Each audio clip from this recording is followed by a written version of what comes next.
नमो अरहन्ताणं नमो सिद्धाणं नमो आयर्याणं नमो उपज्जायाणं नमो लोये सौवसाहुणम्।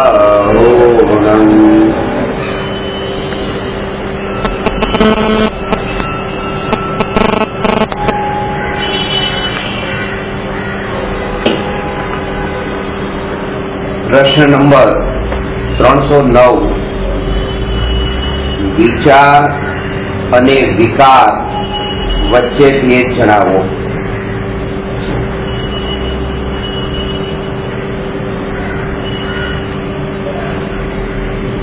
વિચાર અને વિકાર સંબંધી થોડી ચર્ચા આપણે કરીશું। વિચાર જ્ઞાન ગુણની પર્યાય છે અને વિકાર શ્રદ્ધા અને ચારિત્ર ગુણની પર્યાય છે અને પર્યાયથી ભિન્ન આત્માનું સ્વરૂપ છે। તેથી આત્મા જેવી રીતે વિકારથી ભિન્ન છે એ જ રીતે વિચારથી પણ ભિન્ન છે। કારણ કે વિચાર અને વિકાર આ માત્ર છદ્મસ્થ અવસ્થામાં જ હોય છે। કેવળી અવસ્થામાં વિચાર પણ નથી અને વિકાર પણ નથી। અલ્પજ્ઞનું જે જ્ઞાન છે અને એમાં પણ વિશેષ રૂપે જે મનના નિમિત્તે થતું જ્ઞાન છે એ જ વિચાર અને ધ્યાન આ બંને પર કૃપાળુદેવે જોર આપ્યું છે। કારણ કે ક્ષણિકનો બોધ અને નિત્યનો અનુભવ થયા વિના મોક્ષ માર્ગ પ્રારંભ થતો નથી અને વિચારના બળે ક્ષણિકનો બોધ થાય છે અને ધ્યાનના બળે નિત્યનો અનુભવ થાય છે। એટલા માટે કૃપાળુદેવે જે આત્મસિદ્ધિમાં લખ્યું કે આત્મભ્રાંતિ સમ રોગ નહીં સદગુરુ વૈદ્ય સુજાણ, પછી ગુરુ આજ્ઞા સમ પથ નહીં ઔષધ વિચાર ધ્યાન। આ વિચાર અને ધ્યાન એ ઔષધિ છે। વિચાર એ વિકલ્પ રૂપ એ પણ એ વિકલ્પ છે પણ વિચાર વડે સાધનાની શરૂઆત થાય છે અને ધ્યાન વડે એ સાધના પૂર્ણ થાય છે એમ નહીં પણ ધ્યાન વડે સાધના સફળ થાય છે। કારણ કે એ સાધના તો અનંતકાળ સુધી ચાલનારી છે, ધ્યાન તો અનંતકાળ સુધી થશે। એ ધ્યાન પૂરું ક્યાં થવાનું છે? મોક્ષ થયો તો ધ્યાન છૂટી થોડું જાય છે, એ ધ્યાન તો ટકી રહે છે। એટલે વિચારથી શરૂઆત થઈને ધ્યાનથી એ સાધના સફળ છે। તત્વના વિચાર વિના જીવ મોક્ષ માર્ગમાં લાગતો નથી। એટલા માટે મોક્ષ માર્ગ પ્રકાશકમાં પણ આ જ વાતને ખુલાસો કરતા કહ્યું કે અનેક શાસ્ત્રોનો અભ્યાસ કરે, દેવાદિકની પ્રતીતિ કરે કે તપશ્ચરણાદિ કરે તો પણ એ જીવ સમ્યક્ત્વનો તત્વ વિચાર ન કરે તો એ જીવ સમ્યક્ત્વનો અધિકારી નથી। આ બધું કરતો હોય તો પણ અને કોઈ જીવ દેવાદિકની પ્રતીતિ ન કરે, વ્રતાદિક ન કરે, અનેક શાસ્ત્રોનો અભ્યાસ ન કરે, આ બધું બહારનું, તેમ છતાં પણ જો તત્વ વિચાર કરતો હોય તો એ સમ્યક દર્શનનો અધિકારી છે। કારણ કે વિચાર કર્યા વિના તે આ જીવનું સંસાર પરિભ્રમણ થયું છે એટલે વિચાર કરે। કારણ કે અત્યારે જે પ્રકારે જગતના જ્ઞેયો અજ્ઞાનીના જ્ઞાનમાં જણાય છે એ પૂર્વના સંસ્કારોને જોડીને વર્તમાનમાં જ્ઞાનની પર્યાયમાં જગતના દરેક પદાર્થ જણાતા હોય છે। એટલે શું કે અહીંયા જેટલી જેટલી વસ્તુ જણાય છે, એક વ્યક્તિ તરીકે તમે પણ બેઠા છો અને કોઈ એક નવી વ્યક્તિ આજે અહીંયા પ્રવચન સાંભળવા માટે બેસે તો તમારા આવવામાં પણ જ્ઞાન થયું કે આ આવ્યા, અને એ વ્યક્તિના આવવામાં પણ જ્ઞાન થયું કે એ વ્યક્તિ આવી. પણ બંનેમાં ફરક છે કે આ જીવ સાથે પૂર્વની જેટલી પર્યાયો આ આત્મામાં સંસ્કાર રૂપે ગાઢ થઈને પડેલી છે, એ સંસ્કારો સહિત આ વ્યક્તિને જાણી કે આ 10 વર્ષથી હું તમને જાણું છું અને 10 વર્ષથી જે પ્રકારના તમારા અનુભવ છે એ અનુભવ સંસ્કારમાં ભણાયેલા છે. અને જેવી આજની પર્યાયમાં અત્યારે તો ખાલી માત્ર એટલું જ જ્ઞાન થયું કે આ એક વ્યક્તિ આવી, પણ માત્ર એટલું નથી જાણતા, એ પૂર્વનું બધું જ જે સંસ્કારમાં પડેલું છે અંદરમાં, એની સાથે એને જાણીએ છીએ અને એના જ કારણે પછી રાગ અને દ્વેષના ભાવ ઉત્પન્ન થાય છે. તત્વ વિચાર એ કે પૂર્વ પર્યાયને વર્તમાન પર્યાય સાથે જોડે નહીં.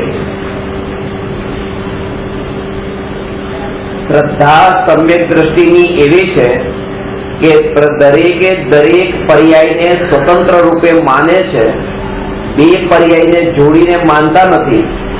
નહીં તો મહાવીર ભગવાનને પણ વંદન કરવાના ભાવ ન આવે. પૂર્વની સિંહની પર્યાય દેખાય કે માંસ ખાતા હતા, અથવા તો માંસ ખાનારા પ્રત્યે પણ આદરનો ભાવ ન આવે. જો એમ ન વિચારીએ કે આ પણ આવતીકાલે સિદ્ધ થવાનો છે. એટલે બે પર્યાયને અલગ અલગ પર્યાયને જોડીને દેખવા વાળી જે વૃત્તિ છે, એટલે તત્વના વિચાર વડે આવો ભેદ પડે છે કે આ સમયની પર્યાય આ સમયે છે, એના સમયની પછી પર્યાય એના સમયે છે. એટલે દરેકે દરેક પર્યાય એ કાળ પૂરતી છે, બસ આટલું જ છે. એ પર્યાય છે પછી નવી પર્યાય, એ પર્યાય છે. અને એટલા માટે જ તે કે ક્રોધમાન માયાલોભના જે કષાયો છે એ કષાયોની પરંપરા, કષાયો જે રીતે ધારા પ્રવાહથી એક આ આંગળીમાં રંગ લીધો અને રંગ લઈને અહીંયા આપણે એમ લીટો કર્યો, તો લીટો કરતા તે એ રંગ લઈને અહીંયા હવે છેલ્લે છેલ્લે છેલ્લે એ લીટો જે આછો થઈ જશે, હવે રંગ નથી. હવે જે છેલ્લે લીટો આછો થયો ને, પણ ત્યાં સુધી તો ધીરે ધીરે ધીરે થોડો એ રહ્યો રંગ, ઝાંખો ઝાંખો ઝાંખો થતો રહ્યો. પેનથી લખતા હોઈએ તો પેનથી લખતી વખતે એવું નહીં થાય કે એક શબ્દ લખાણો અને જો એ સાઈ ન રહી તો ત્યાં રોકાઈ જશે. એ થોડું આછું આછું નહીં, ત્યાં રોકાઈ ગયું, બસ પછી પૂરું થઈ ગયું. ત્યાં એને એ રીતે કે અજ્ઞાનીનો જે કષાય છે એ કષાય એ થયો, પછી આગલા ક્ષણે એના આગલા ક્ષણે એના આગલા ક્ષણે એને ક્ષમાતા આ રીતે બહાર લાગે. અને જ્ઞાનીને જે થયો તો થયો તો થયો, પણ આગલી ક્ષણે પછી સીધો પોતાના સ્વરૂપમાં સ્થિત થઈ ગયો. ત્યાં પછી આગળની એની જે કન્ટિન્યુટી જે રહેવી જોઈએ કે નથી રહેતી, એને જ કહેવાય કે એક પર્યાયનો કષાય બીજા પર્યાયમાં પરંપરાથી આગળ ફેલાતો નથી. એટલે અનંતાનુબંધી સંબંધી કષાય છૂટ્યો છે જ્ઞાનીને, એ આ અપેક્ષાએ છૂટ્યો છે.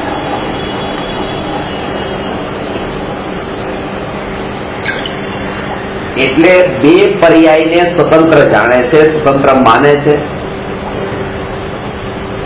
આજ સુધી આ જેવે તીર્થંકર પરમાત્માની દિવ્ય ધ્વનિ ન સાંભળી, કે આજ સુધી આ જેવે ગુરુની વાણી ન સાંભળી, કે શાસ્ત્રનું વાંચન ન કર્યું, એટલા માટે એ જીવ ધર્મમાં પ્રવેશ્યો નથી એમ નથી. વાત એમ છે કે આજ સુધી આ જીવે વિચાર ન કર્યો અને તત્વ વિચાર ન કર્યો. તત્વ વિચાર બહુ મહત્વની વસ્તુ છે. એટલા માટે જ કૃપાળુદેવે કહ્યું ને કે હું કોણ છું, ક્યાંથી થયો, શું સ્વરૂપ છે મારું ખરું, કોના સંબંધે વળગણા છે રાખું કે હું પરિહરું, તો આ વિચાર પેલા કરે. વિચાર જો ચાલતો હોય તો એ વિચાર તે અંતરની શ્રદ્ધાને દ્રઢ કરે છે. શ્રદ્ધા એક સમયમાં થાય છે, પણ જે વિચાર છે એ વિચાર અનેક સમયો સુધી વિચાર ચાલતો હોય અને એ સમયે શ્રદ્ધા તો થતી હોય, પણ એ જે વિચાર થતો હોય છે એ ભેદનો થતો હોય છે. ભેદનો વિચાર છે એટલે એમાં શ્રદ્ધા સ્થાપિત થાય છે. એટલા માટે તે વિકલ્પ રૂપ અવસ્થા છે, નિર્વિકલ્પ નથી થતો. સમજાની વાત. આ કેવું છે કે જ્ઞાનની પર્યાય જાણવાનું કાર્ય કરે છે. હવે એ જ્ઞાનની પર્યાયમાં જે આ વિચાર ચાલે છે, શ્રદ્ધા ગુણની પર્યાય દરેક સમયે સિક્કો જ મારે છે. કોના ઉપર? જ્ઞાનની પર્યાયમાં જે વિચાર ચાલતો હોય એના પર. જ્ઞાનની પર્યાયમાં એમ જાણ્યું કે આ ઘર છે, તો શ્રદ્ધા ગુણની પર્યાય સિક્કો માર્યો કે આ મારું છે. આ શરીર છે, આ મારું છે. તો શ્રદ્ધા ગુણની પર્યાય જે એમાં એકત્વ કરે છે, જ્ઞાન ગુણની પર્યાય જેને જાણે છે એમાં. એટલે જ્ઞાનનું કામ છે વિચાર કરવાનું, અને શ્રદ્ધાનું કામ છે કે જે જ્ઞાને વિચાર કર્યો છે એના ઉપર સિક્કો મારવાનું કે આમ છે. હવે જ્ઞાનની પર્યાયમાં જે વિચાર ચાલે છે કે હું આત્મા છું, પણ હું જ્ઞાન સ્વભાવી આત્મા છું. તો આ જે જ્ઞાનની પર્યાયમાં જાણ્યું કે હું જ્ઞાન સ્વભાવી આત્મા છું, તો આ આત્માનું સ્વરૂપ ભેદરૂપ થયું કે અભેદરૂપ થયું? ભેદરૂપ થયું ને. જ્ઞાન સ્વભાવી કે હું દર્શન સ્વભાવી આત્મા છું, હું સુખ સ્વભાવી આત્મા છું. આ તો ભેદરૂપ સ્વરૂપ થયું. તો શ્રદ્ધા ગુણની પર્યાય એ સમયે તે હું જ્ઞાન સ્વભાવી આત્મા છે સિક્કો માર્યો, તો ભેદના ઉપર સિક્કો માર્યો ને. એટલે શ્રદ્ધા પોતાને ભેદ રૂપે માને છે, અને એટલા માટે તે વિકલ્પના વિકલ્પ થયા, નિર્વિકલ્પ ન થયો. જ્યારે જ્ઞાન ગુણની પર્યાય સાક્ષાત આત્માને અનુભવે છે, સાક્ષાત આત્માને, જે ભેદરૂપ નથી. જ્યારે જ્ઞાન ગુણની પર્યાય આત્માને જાણ્યો, ભેદરૂપ નહીં, અભેદ આત્માને જયારે જ્ઞાન ગુણની પર્યાય જાણે, ત્યારે શ્રદ્ધા ગુણની પર્યાય એ સિક્કો મારે કે આ જ હું. કારણ કે શ્રદ્ધા તો આંધળી છે, એ એમ નહીં કે આ હું કે આ હું નહીં. એ તો કે છે કે જ્ઞાન ગુણની પર્યાય જેને જાણે છે, બસ હું એમાં સિક્કો મારું છું આ હું. જ્ઞાન ગુણની પર્યાય સુધી ભેદને જાણતી હતી, તો શ્રદ્ધા ગુણની પર્યાય ભેદમાં એકત્વ કરતી હતી. જ્ઞાન ગુણની પર્યાય અભેદને જાણ્યું, તો શ્રદ્ધા ગુણની પર્યાય અભેદમાં એકત્વ કર્યું. એ જે જ્ઞાન ગુણની પર્યાયનું આત્મા, ભેદ આત્માને જાણવું, એ સમયે તે શ્રદ્ધા ગુણની પર્યાયનું એ અભેદ આત્મામાં એકત્વ થવું, અને એ જ્ઞાન પૂર્વકનું શ્રદ્ધાન, એ જ્ઞાન પૂર્વકનું જે શ્રદ્ધાન છે, એ શ્રદ્ધામાં તે એવું અભેદપણું થયું. આ અભેદ, એ અભેદપણાનું નામ જ એ છે કે પર્યાય દ્રવ્યમાં ત્યાં સ્થિર થઈ. પરમાં ભટકવું થતું હતું, જે ઉપયોગની ચંચળતાના કારણે જે પરમાં ભટકવું થતું તે ન થયું. આ જે અભેદ ભગવાન આત્મા છે એવું જ્ઞાને જાણ્યું. શ્રદ્ધા ગુણની પર્યાય કે છે આ જ હું છું એવું એકત્વ કર્યું, અને ત્યારે એ જેટલા સમય સુધી એમાં જે લીનતા રહી છે, સ્થિરતા, એ સ્થિરતાનું નામ ચારિત્ર છે. એટલે એ ત્રણેય પ્રક્રિયા એક સમયમાં થાય છે, પણ આ ત્રણેયના જે ફેક્ટર છે એ અલગ અલગ છે. જ્ઞાનનું, વિચારનું, શ્રદ્ધાનું, એકત્વનું, અને ચારિત્રનું, સ્થિરતાનું. સરળ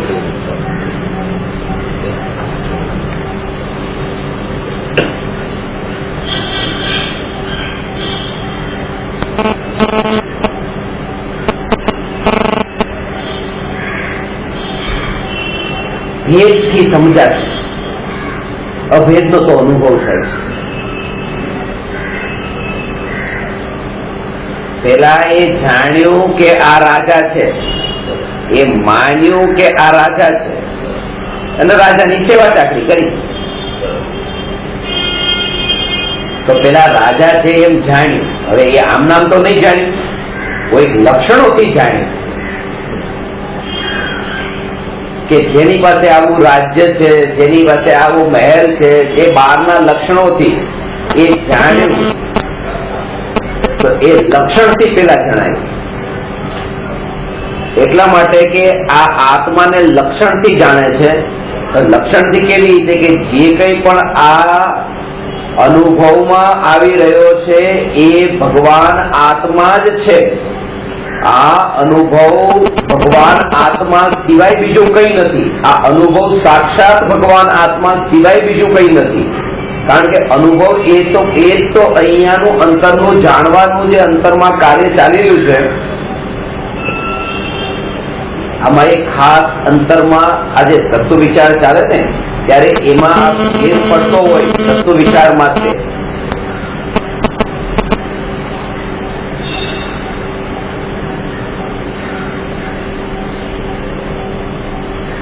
અહીંયા જે લીટો કર્યો છે એ લીટો હવે આ આંગળી એ ત્યાં રંગમાં ડુબાડી અને હવે અહીંયા લાઈન ખેંચી.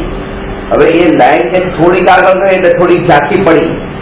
હવે એ આંગળી ફરીથી એ રંગમાં ડુબાડે અને ફરીથી કરે તો કન્ટિન્યુટી રહેશે. પછી એ જો પાછી ડુબાડે એમાં તો પછી કન્ટિન્યુટી રહેશે. અને જો એ ન ડુબાડે તો પછી એ શું કાઢું, પછી બિલકુલ રંગ નહીં પડે, લાઈન નહીં. એટલા માટે કીધું કે નિરંતર બહારના કાર્યોના કાળે, વિકલ્પના કાળે એ વારંવાર એ તત્વ વિચારની જાગૃતિ રહી કે હું જ્ઞાયક છું એમાં ડૂબાડતા એવું પર્યાય છે. જે પર્યાય હું જ્ઞાયક છું એમાં ડૂબતી રહી તો થોડા સમય સુધી એનું બળ રહેશે. પાછા ક્યાંક વિકાસ આવ્યા કે બપોરનું જમવાનું મળશે, હું જ્ઞાયક છું, પાછી ડૂબાડી પછી અડધો કલાક ખબર એ નથી. શરૂઆતની ભૂમિકામાં જ્ઞાયકના અંદર ડૂબવાનું છે. આવી રીતે ગરજ આ વિચાર આ રીતે વિચારની વાત કરી છે. શ્રદ્ધા તો કઈ નથી, પણ એવો વિચાર તો પેલા ચાલે. અહીંયા તો જોર વિચાર ઉપર જ આપ્યું છે. કારણ કે શ્રદ્ધામાં કઈ કરવાનું નથી. શ્રદ્ધા તો સિક્કો મારવા તૈયાર જ છે જો વિચાર ચાલતા હોય તો. કે ઠીક છે, શ્રદ્ધા કરો, શ્રદ્ધા કરો, તમે માનતા નથી. માનતા નથી નહીં, વિચારતા નથી. વિચારતા નથી. વિચારવા માટેનો સમય જ ક્યાં છે? કારણ કે દુનિયાના વિચારોમાં અટક્યા છે. એમાંથી સમય મળે તો આનો વિચાર થાય ને.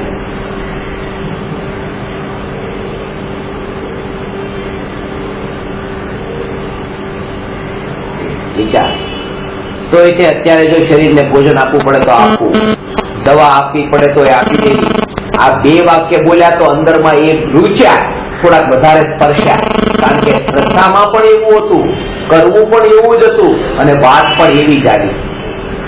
આ જે મન છે ને એ બહુ એવું છે કે જે અંદરમાં શ્રદ્ધામાં પડેલું છે એવા પ્રકારના શબ્દોને તે પોતે અંદરમાં સ્વીકારે છે. અંદરમાં એને રસ પણ એવામાં જ પડે છે કે હું ભગવાન આત્મા, હું ભગવાન આત્મા. એ વાત તમને 10 વાર કીધી, 100 વાર કીધી, પણ રસ ન પડે. આમાં રસ પડી જાય. એટલા માટે વ્યવહારનો ઉપદેશ વ્યવહારી જનોને, અજ્ઞાની જનોને વધુ રૂચે છે. કારણ કે શ્રદ્ધામાં પણ એવું હોય. રાગનો સંસ્કાર તો અનાદિનો હતો અને એમ કીધું કે દયા પાડો તો ગમી ગયું, દાન કરો ગમી ગયું, એ ગમ્યું.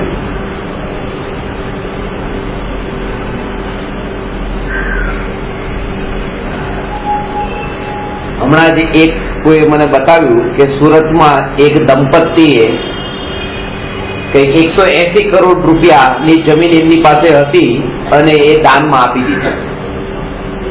180 કરોડની જમીન ને કઈ હતી પ્રોપર્ટી દાનમાં આપીને બંને વૃદ્ધાશ્રમમાં જતા રહ્યા. વૃદ્ધાશ્રમમાં જતા રહ્યા અને 50,000 રૂપિયા સ્મશાનમાં જમા કરાવી દીધા પહેલેથી છે કે ભાઈ છેલ્લે કોઈને તકલીફ ન પડે. બધું છોડ્યું. ભગવાન આત્મા ત્યાગોપાદાન શૂન્યત્વ શક્તિ સંપન્ન છે કે જે કઈ છોડી શકતો નથી, કઈ ગ્રહણ કરી શકતો નથી એવું આત્માનું સ્વરૂપ છે. હવે આ વાત કીધી એમાં એટલો દમ નહીં લાગે, પણ પેલામાં દમ લાગે છે. આટલું છોડ્યું, આટલું છોડ્યું. કારણ કે અનાદિથી જે રાગના ને વિકલ્પના સંસ્કાર હતા ને એવા વાક્યો વધારે રૂચી જાય છે. અને એક વાત હંમેશા યાદ રાખજો, જો સાધક વશો તો સાધના માર્ગમાં તમને જ ગમતું હશે એવું વચ્ચે નહીં આવે, ત્યાં એવું જ આવશે જેવું તમને નહીં ગમતું હોય. અને એ જ તો સાધકની સાધના છે કે બધું તમને ગમતું હતું, બધું મળ્યું હતું, એ તો સંસાર તો ચાલતો જ તો પછી અનાદિથી. સાધના કાળમાં તો એવી વચ્ચે વચ્ચે વિરામ સ્થાનો એવા આવે છે અને ભલભલા જીવ એમાં પછી અટકી જાય છે, કારણ કે સ્વીકારાતું નથી, કે કસોટી આવી જાય છે કે હવે શું.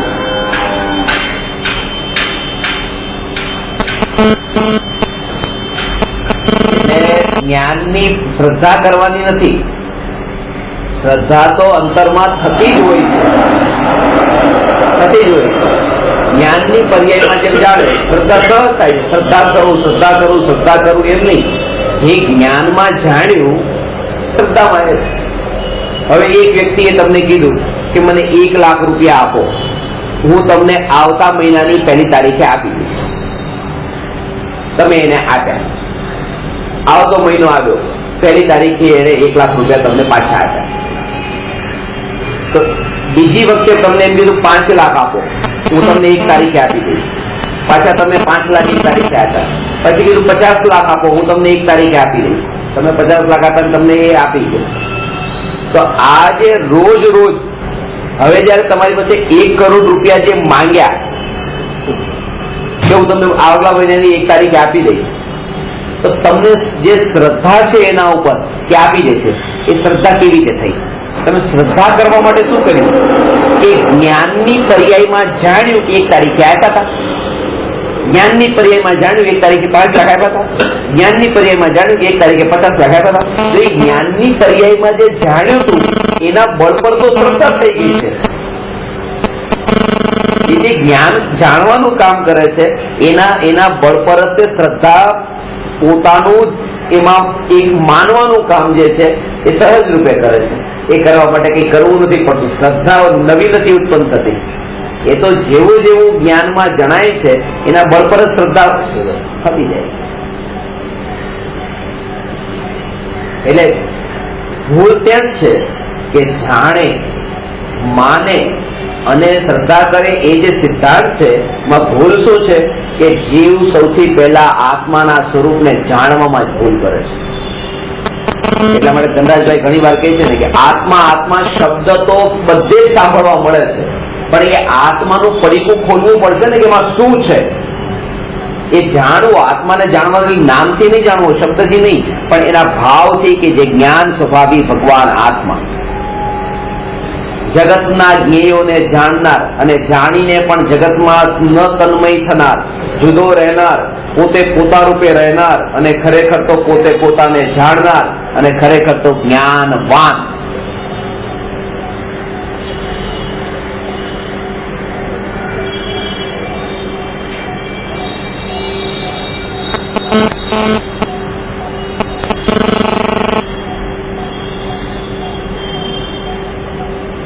જ્ઞાનવાન જે પોતે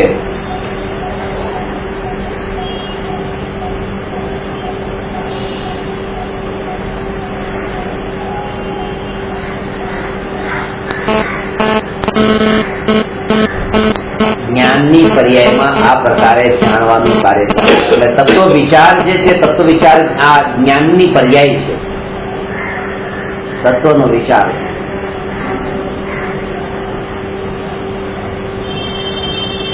આ સ્વભાવની નજીક જઈને જયારે એ વિચાર કરે, ત્યાં 180 કરોડ રૂપિયા છે, અહીંથી અહીંયા આપી દીધા, પણ એ વિચાર કરે કે કઈ વસ્તુને હું આપવાની વાત કરું છું. સ્વભાવની નજીક જઈને જે જાણે છે એને જે વાત ખ્યાલમાં આવે છે કે આ દેહ પણ જયારે મારો નથી, જેમાં હું 24 કલાક રહું છું, જન્મથી મરણ સુધી રહું છું, તો જે આ ધન જેના માટે હું એમ કહું કે મેં આપ્યું, તો આ અંદરમાં જે માનવું કે મેં આપ્યું, એ તો એવું થયું કે પારકાની તિજોરીમાંથી એક તિજોરીમાંથી બીજાની તિજોરીમાં નાખ્યું, કીધું મેં આપ્યું. તેમાં પોતાનું કઈ હતું જ નહીં. પણ આ ક્યારે ખબર પડે? જે આત્માને સ્વભાવની નજીક જઈને જેને જોયું એને ખબર પડે. બાકી તો એમ જ લાગે હે આ એના નતો તો કોના હતા. પરિશ્રમ કર્યો, દુનિયા તો લાગે મહેનત કરીને પૈસાને બનાવ્યા છે, દુનિયાને તો લાગે, કારણ કે દુનિયાને તો દાન ધર્મ પણ લાગે, દુનિયાને પછી બધું જ લાગે, પણ દુનિયાને શું લાગે છે એ ધર્મ નથી. અનંત કેવળીઓએ શું જાણ્યું છે એનું નામ ધર્મ છે, જે ધર્મનું સ્વરૂપ. અને આપણે દુનિયાની દ્રષ્ટિમાં ધર્મી થવું છે, કેવળીની દ્રષ્ટિમાં ધર્મી નથી થવું છે. પરમાત્મા જેને ધર્મ કે છે એવું ધર્મી નથી થવું, કારણ કે આપણે ધર્મી નથી થવું, આપણે અહંકારને પોષવો છે. ધર્મી દેખાવું, ધર્મી દેખાવામાં પણ વધારે રસ નથી આપણને. મારે ધર્મી દેખાવામાં રસ નથી, અહંકારને પોષવો છે. અને ધર્મી તરીકે દેખાય તો અહંકાર પોષાશે. દરેક જીવ પોતાના અહંકારને પુષ્ટ કરવા માંગે છે. એ ધર્મી થઈને કે ધની થઈને કે જ્ઞાની થઈને કે કોઈને કોઈ રીતે તપસ્વી થઈને, પણ વાત એ છે કે બસ પોતે અહંકારને પુષ્ટ કરે. એ પણ ત્યાં સુધી જ કરવાનો વિચાર આવ્યો કે જ્યાં સુધી બીજો કોઈ છે. બીજો છે ને, કારણ કે હું મોટો, એ હું મોટો કોની સામે? બીજાની સામે. પણ બીજો છે એ વિકલ્પ થયો ત્યારે ને, એટલા માટે કીધું કે હું ભગવાન આત્મા. એમાં એવી સ્થિરતા થાય કે બીજાનો પણ વિકલ્પ નથી. ત્યાં બીજાનો વિકલ્પ નથી તો અહંકાર પણ ઉભો થતો નથી કે કોણ હવે બીજો.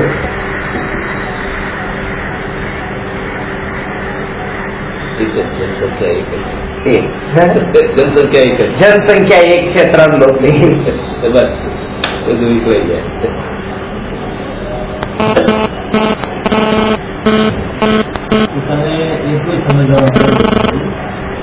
સમજવાનો નહીં શું એવું નથી.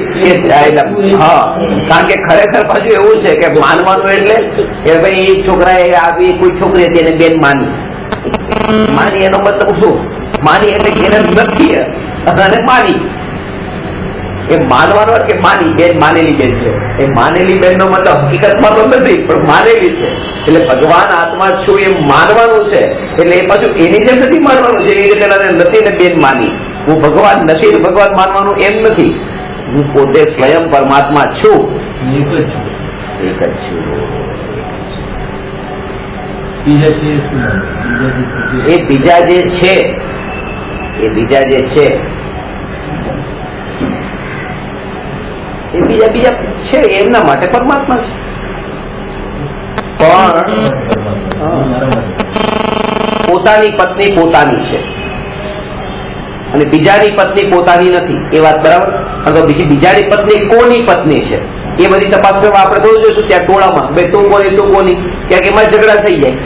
એટલા માટે કે તો વિચારમાં જ નહીં પડવાનું કે ભાઈ હું પોતાની પત્ની પોતાની છે, બીજાની પત્ની સાથે મારે કઈ સંબંધ નહીં, કઈ લાગે વળગે નહીં. એના તો વિચાર પણ કરવાનો, એમાં તો આપણે નજર પણ કરતા નથી કે જાઓ એમાં આપણો અધિકાર નથી.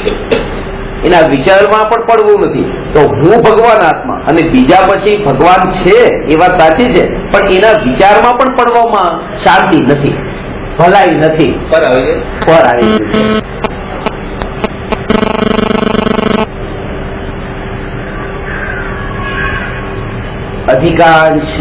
અધિકાંશ લોકો ઊંઘતા જન્મે છે ને ઊંઘતા જ મરે છે. એટલા માટે આશ્ચર્ય નહીં થાય જો આવી રીતે તમારા વિકલ્પ જો ન છૂટે ને અને ન પામો, આમાં દેહ છૂટે તો આશ્ચર્ય ન થાય કે અરે આવી રીતે ક્યાં. આમ જ હોય છે સંસાર. આમ જ કોઈક વેગલો સમજે છે આ રહસ્ય ને, કોઈક વેગલો સમજે છે. બાકી તો જન્મે છે, જીવે છે કીડા મકોડાની જેમ અને મરે કઈ પામ્યા વગર. કીડા મકોડાની જેમ એટલે કીડા મકોડા જેમ કોઈ પામ્યા વગર.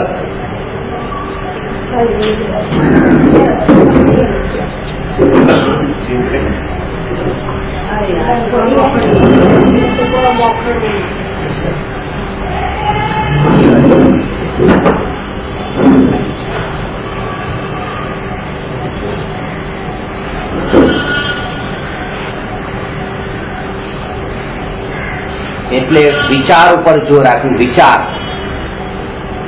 તત્વ વિચાર. એ વાત સાચી છે કે તત્વ વિચાર પણ યોગ્યતા હોય તો જ થાય. વાહ વાહ. આજે નિશ્ચિંતતા જે છે ને જ્ઞાનીને, કે આટલા વખતથી તમને બતાવું છું પણ આત્મ તત્વનો વિચાર કેટલો કર્યો નથી કરતા. પાછા અહીંથી ઉભા થયા પછી એવા જ આપણે થઈ જઈએ. તો કે તમે આ કીધું એનો લાભ શું કે નહીં?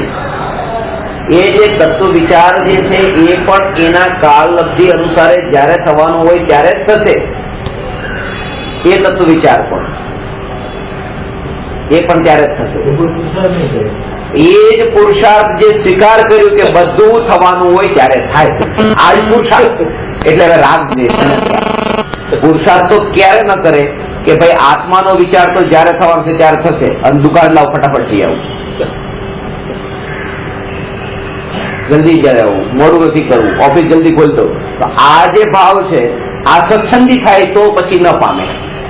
પણ જે જીવે એ સ્વીકાર કર્યું કે બધી પર્યાય માત્ર ને બધીને ભેગી કરીને કચરા પેટીને ડબ્બામાં નાખી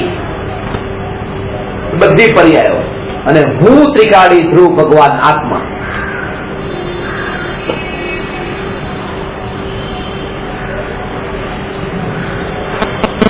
ત્રિકાળીનું જોર એટલું હોય,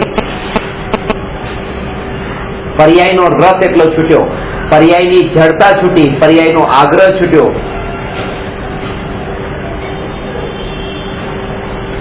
કોના આશ્રય? ત્રિકાળીના આશ્રય, ત્રિકાળીના લક્ષ્ય.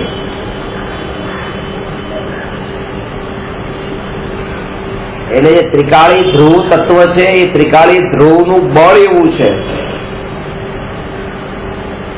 અત્યારે જે ધર્મ સાંભળવા મળે છે તો આ ગમ્યો છે આત્મા, એ આત્મા આ બધી સુવિધાઓની વચ્ચે ગમ્યો છે કે પંખો હોય, એર કન્ડિશન હોય તો એની વચ્ચે આત્મા ગમ્યો છે. એટલે એર કન્ડિશન છે તો આત્મા ગમે છે, નહીં તો નથી ગમતો. પાછું સાંભળવા મન નથી લાગતું. આ શરીર બરાબર અત્યારે કામ કરે છે તો આત્મા ગમ્યો છે, બીમાર પડે તો પછી આત્મા નથી ગમતો. એ આત્માની રુચિ નથી, એ પણ આ જડની રુચિ છે એ બતાવે છે.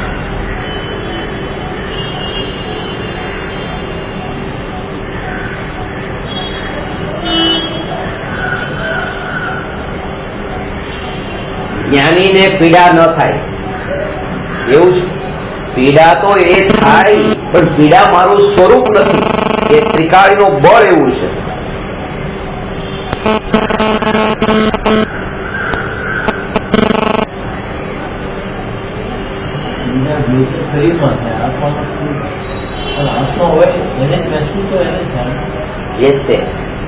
એટલું બધું બળે તમને કહી ન શકાય, બહુ બળ છે. પણ એ જાણ્યું કોણે? જ્ઞાને જાણ્યું. એ જ્ઞાન છે ને, એ જ્ઞાન છે. એ જ્ઞાન જે જાણ્યું એટલે જ્ઞાનનું જ્ઞેય બન્યું. જ્ઞાને પેલા જાણી એ પીડા, પણ એ પીડાને જાણનાર તો જ્ઞાન છે. એટલે તરત જ જે જ્ઞાનની પર્યાય આ પીડા થઈ એ જાણતો હતો, પણ તરત જ તે જાણનાર કોણ? એ જાણનાર તો એ જ્ઞાન છે.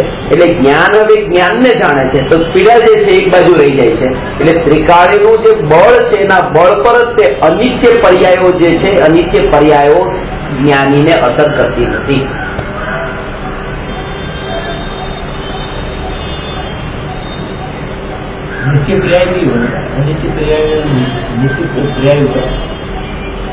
એ રીતે કથન એવું કરવામાં આવે, પણ નિત્ય પર્યાયો પણ જે હોય છે એ અનિત્ય જ હોય છે.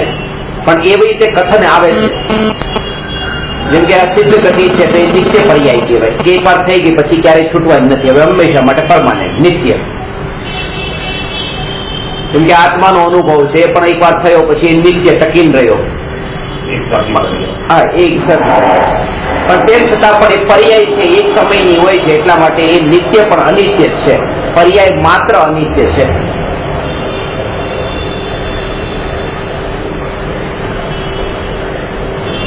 કેવળ જ્ઞાનની પર્યાય છે, મોક્ષની પર્યાય છે. પર્યાય તો છે પણ હવે ટકી રહેતા છે.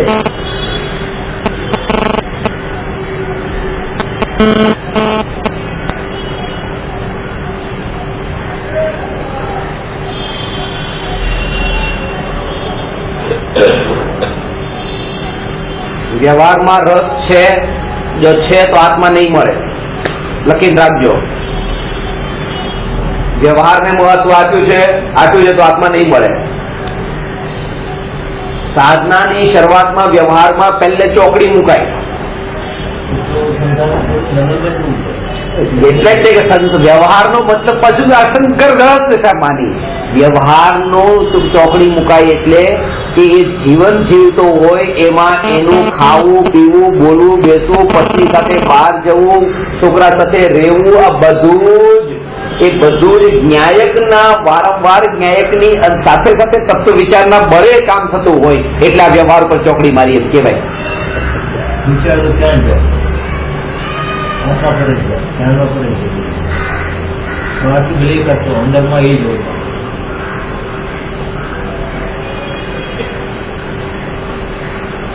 વ્યવહાર તો શું કરવાનું જેવા જતું રહ્યો.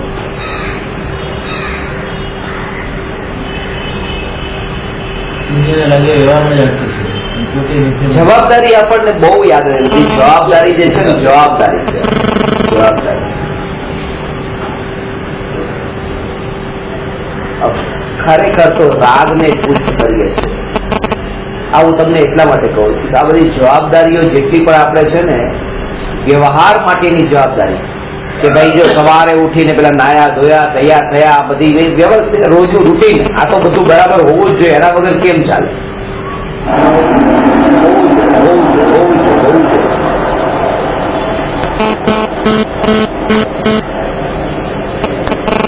એ જે વ્યવહારમાં જેમ આપણી દ્રઢતા છે કે આ તો હોવું જ જોઈએ.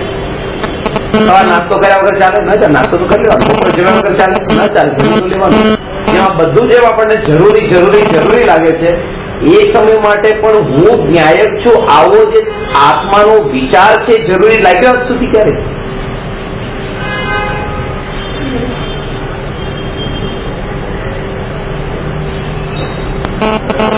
કારણ કે પેલું જે છે કે ન જમ્યા હોય તો એની ભૂખનું દુઃખ ખબર પડે છે ખબર જ અને આ ન્યાયકને જાણવાનું દુઃખ તો થાય છે ન જાણવાનું, પણ એ દુઃખ ન જાણવાથી થયું છે ન્યાયકને એ ખબર નથી એમ માને છે કે સંયોગોથી થયું છે એમ માને છે આ ભૂખનું દુઃખ છે.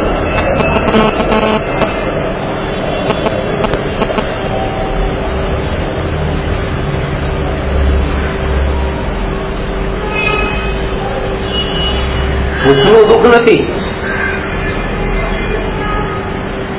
એક દિવસ ભોજન ન કર્યું એટલે થોડુંક ગડબડ થઈ પેટમાં એનું દુઃખ નથી. ભૂખનું દુઃખ હોય તો નારકીઓને હજારો લાખો કરોડો વર્ષો સુધી ભોજન નથી મળતું, ભૂખ્યા રહે છે.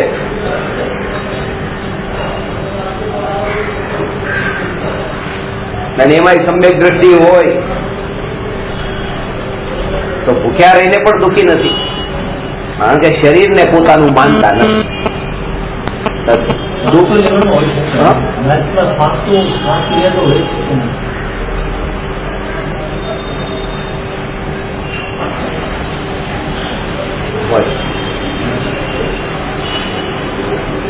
બટાકાને શ્વાસ ક્રિયા હોય, લીમડા પીપળાને શ્વાસ ક્રિયા હોય, પાણીને શ્વાસ ક્રિયા હોય અને હવાને પણ શ્વાસ ક્રિયા હોય. એટલે આપણે ખાલી એટલું જ માન્યું છે કે બસ આ ઓક્સિજન એટલે શ્વાસ, અને દરેક આ પાછો શ્વાસની જે ક્રિયા છે એ દરેકે દરેક જીવની અલગ અલગ છે. કારણ કે સીધી વાત છે કે જે સંસારી જીવ હોય છે એ સંસારી જીવ અરિયન ભગવાનને શ્વાસ હોય છે, અત્યારે શરીર જ નથી તો શ્વાસ. આ બધું સ્વરૂપ તમે જે પ્રશ્ન પૂછો ને એના પહેલા તમારા અંદર એક ક્લિયર હોવું જોઈએ કે અરિહંત કોને કહેવાય, સિદ્ધક કોને કહેવાય. આ બધું જે છે ને એકરામાં જ ભૂલ કરી છે આપણે. ખાલી બોલ્યા હશું, ભલે નવકાર મંત્ર બોલતા હશું અને એમાં અટકી ગયા કે 5 બોલવાના 9 બોલવાના એ ઝઘડા ઝઘડીમાં અટકી ગયા કે ભૂલી ગયા કે અરિહંત કોને કહેવાય. મોટા ભાગે થતું હોય કે 9 બોલશું કે 5 બોલશું, પણ કે અરિહંત એટલે કોણ કે બે આની કોઈ ખબર નથી. સિદ્ધોને શરીર નથી. એ નિયમ છે કે જ્યાં શરીર હોય ત્યાં આયુ અને શ્વાસોશ્વાસ આ બે પ્રકારના પ્રાણ નિયમથી હોય.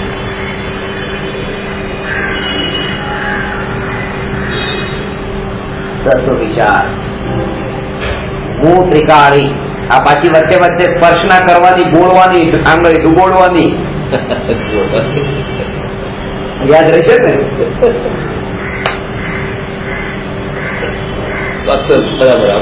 તો અક્ષર બરાબર આવશે. નહીં તો પછી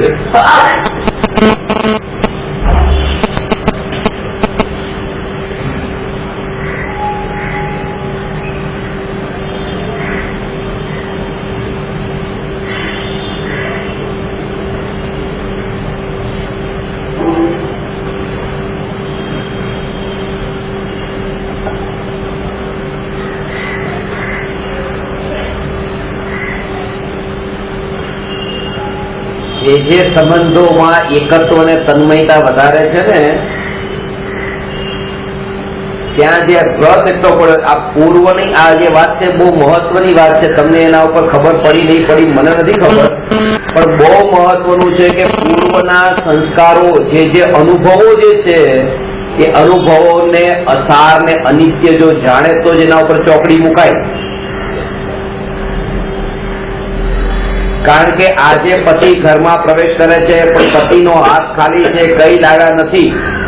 પણ પૂર્વે સાડી લાવ્યા હતા, પૂર્વે સોનું લાવ્યા હતા, ચાંદી લાવ્યા હતા. એ જે અંદરમાં ધારણા બંધાયેલી પડી છે કે જેણે મને આ 25 વર્ષથી આટલું બધું આપ્યું છે એ આ ઘરમાં આવ્યા. એટલે આજે ખાલી હાથ આવ્યા તો પણ પત્ની પાણીનો ગ્લાસ લઈને ત્યાં ઉભી છે, કારણ કે પૂર્વનું બધું જ તે ધારણામાં પડ્યું છે. આ પાણીનો ગ્લાસ આજે કઈ નથી તો પડશે. અને 25 વર્ષ સુધી માનો તકલીફ પહોંચાડી હોય ને કષ્ટ જ આપ્યું હોય અને માનો 25 વર્ષ પછી કઈ લઈને આવે તો પણ પત્ની પાણીનો ગ્લાસ લઈને નહીં ઉભી હોય એ ટાઈમે. કારણ કે એ ટાઈમે ભલે લાવ્યા તો છે આજે, જેના હાથમાં થેલીમાં ઘણી બધી ભેટો છે પણ તોય આજે નહીં ઉભી હોય. કારણ કે પત્નીની ધારણામાં તો એ છે કે આને મને કષ્ટ પહોંચાડ્યું છે. 25 વર્ષનો અનુભવ છે ને. માણસ જે છે દરેક સમયે ભૂતકાળના અનુભવો અને પાછું ખાસ વાત એ છે કે અત્યારે જે છે ને આ વર્તમાન એ આવતીકાલ માટે આ વર્તમાન એ તમારો અનુભવ બનવાનો છે. આજે બપોરે 12 વાગે જે ઘટના ઘટવાની છે એ 1 વાગ્યા માટે અનુભવ બની જવાની છે. એટલા માટે કે દરેક સમયની જાગૃતિ એવી કે એ જે અનુભવ છે એ અનુભવના કાળે તે એવો ગાઢ સંસ્કાર ન બંધાય કે ભવિષ્યમાં આગળ આપણને એમાં તણાવ રહે. એટલે દરેક સમયની જાગૃતિ સમજાણી વાત. એટલે કે આજે માનો કે આ વસ્તુ છે, આટલી સરસ મોંઘી ઘડિયાળ છે, એ ઘડિયાળ મને તમે 12 વાગે આપવાના છો. હવે એ 12 વાગે આપી તો હવે 12 વાગ્યા પછી જે મારા વિચારોમાં ચાલશે કે આ વ્યક્તિ છે બહુ મહાન છે કે જેણે મને આ આપી 1 કલાક પહેલા. 2 વાગે આ વ્યક્તિ મને 2 કલાક પહેલા આપ્યું હતું. તો એ જે રીતે આ ચાલે છે 12 વાગ્યા પછી, અને એ જે સંસ્કાર મન હવે એના કારણે તમારી સાથેનો જે પ્રકારનો વ્યવહાર ને એ પ્રકારનો રાગ ને એકત્વ મમત્વ, પણ આ ભાવ થયા ક્યારે કે જયારે 12 વાગે હું બેહોશ હતો. કારણ કે 12 વાગે તમારી પાસે જયારે આ વસ્તુ મળી ત્યારે જ છે કે કોઈએ મને કઈ આપ્યું નથી, આ મારું થયું નથી, અનિત્યમાં સુખ નથી. આવી જાગૃતિ એ સમયે હોત હવે એની આગલી સમયની બધી પર્યાયમાં કોઈ રસ ન હોત એમાં. આ જાગૃતિ એ સમયે જ જો પૂરો એલર્ટ બનીને રહે, એ સમયે જ એલર્ટ થઈને રહે તો એ જે ઘટના જે છે જે ભવિષ્યમાં અનુભવ બનવાની છે એ અનુભવમાં જે નિરંતર એને વિકલ્પોમાં ગુથાવવાની છે એ નહીં ગુથાવે. એટલા માટે જ્ઞાનીની દરેક સમયની જાગૃતિ એ અનંત કાળ સુધીની પોતાની સિક્યોરિટી છે. લોકો સિક્કો લઈ લાગે સરકાર રિપીટ ના થાય એટલું શું લે જે સંસ્કાર છે આ જાગૃતિનું ફળ આ છે કે દરેક સમયની જે જાગૃતિ છે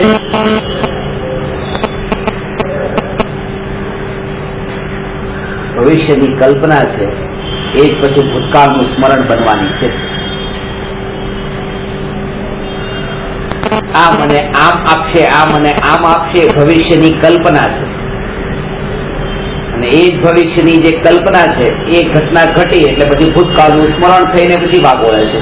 પેલા ભવિષ્યની કલ્પના રૂપે એમાં અટકેલો છે અને પછી ભૂતકાળના સ્મરણ રૂપે એમાં અટકેલો છે. અને એના ઉપર ચોકડી મુકાય. ચોકડી કયા બળ પર મુકાય કે એ બધું અનિત્ય છે અને હું નિત્ય છું.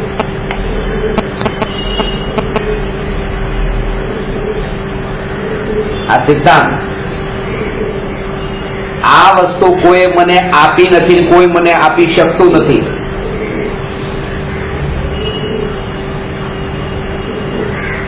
સમજાણી વાત?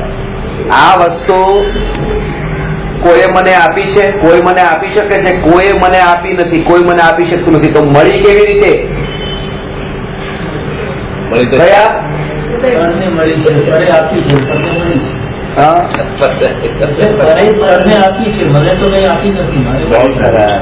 તમારી જે મોટી ભૂલ છે એમાં છે કે પુણ્યના ઉદયથી મળી. અરે અનાદિથી મને મળી નથી. આ મળી ગયા સ્વભાવમાં મળી ગઈ. આ સ્વભાવનો આંતર વિચાર નથી કર્યો ને કે હું એટલે કોણ, એટલા માટે એમ લાગે છે. હજી પણ આ વસ્તુ મળી મને, આ વસ્તુ ચેતન રૂપે પરિણમી ગઈ. આ ચેતન રૂપે પરિણમી, આનામાં જ્ઞાન આવી ગયું. જો આમાં જ્ઞાન હોય તો એમ કહેવાય કે મને મળી. આ તો જડ જ છે, મને ક્યાં મળી છે? હું ચેતન છું. એ ચેતનની જાગૃતિ નથી, એટલા માટે આ બધા અંદરથી જે જવાબ આવતા હોય છે ને, એ જવાબનું કારણ પણ એ છે કે પૂરી બેહોશીથી જવાબ આપો છો. આપી છે, આપી છે, મને આત્મા મળી નથી. પરને આપી એટલે કોને પરને આપી? શરીરને જ આપી છે, શરીરની પડે છે. આત્મા તો એટલે આ પરમાણુ મટીને શરીરના પરમાણુ બની ગયા. એટલે આ વસ્તુ પરને પણ નથી આપતું. આ વાત તમે સમજાણી કે નહીં? આપવાની વાત જ નથી કે એનામાં છે, આપવાની વાત નથી. આ પરમાણુ આને પણ ક્યારે આપે? ત્યારે આ મટી જાય ને આ બની જાય. શરીર, આ શરીર બની ગયું. એ પોતે તો ઘડિયાળ જ રહી છે. શરીર ક્યાં બને છે? એટલે ઘડિયાળ શરીરને પણ મળતી નથી, આત્માને નથી મળતી. શરીરમાં ક્યાં મળી શકે? પ્રત્યેક પરમાણુ પોતે સ્વતંત્ર છે. એક પરમાણુ બીજા પરમાણુમાં મળતો નથી. પરમાણુ એક જાતિનો પરમાણુ તો મળે ને, પાણી છે, પાણીમાં મળે. એ પાણીમાં મળ્યું એવું તમને જણાયું.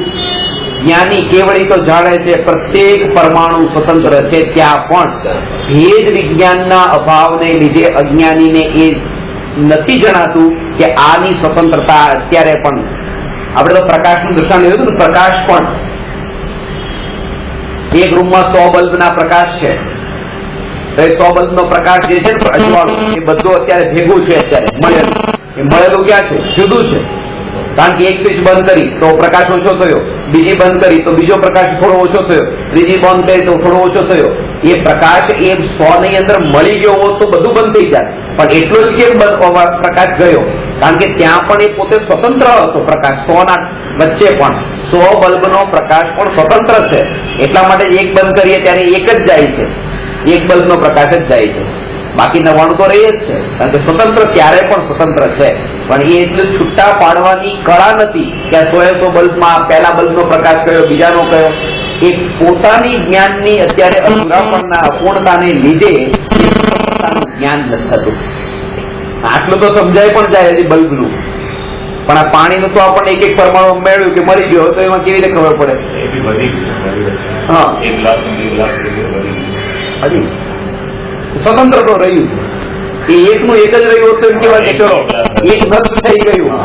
એક પોતે નષ્ટ થયું ને બીજા રૂપે પરિણમી ગયું. તો આજે માં ઘડિયાળ જે છે, ઘડિયાળ ન રહી અને શરીર રૂપે બની જાય તો એમ કહેવાય કે ઘડિયાળ શરીરમાં મળી.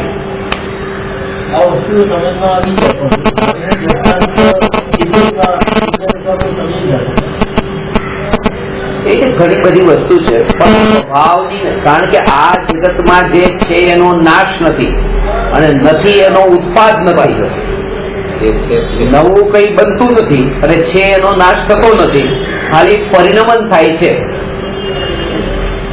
કે આ જે કાગળ છે, આ કાગળને ગમે એટલું આમ કરીને વાળી નાખ્યો, આમ કર્યું, પણ એ કાગળ પછી આમ કરીને ફેંકી દઉં અને બાળી પણ નાખે તો પણ એના પરમાણુ નષ્ટ થોડા થયા છે. એટમ એ બિલકુલ નાના થઈ ગયા ને. પેલા કેટલું બધું હતું, હવે ઓછું થઈ ગયું.